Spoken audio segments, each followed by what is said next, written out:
呦我的妈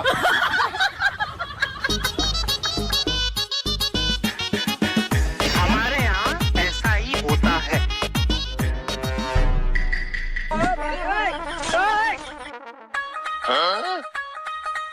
উফ বাবা রে। কিরে মা, চল ভাত খাবি?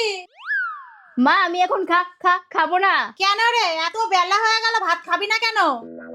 মা আমার পেটটা না ভরা ভরা লাগছে আর খুব অস্বস্তি হচ্ছে। এ তো ভালো কথা নয়। বৌমা, বৌমা। হ্যাঁ মা। বাবু যে দই আনলো, কোথায় রেখেছো?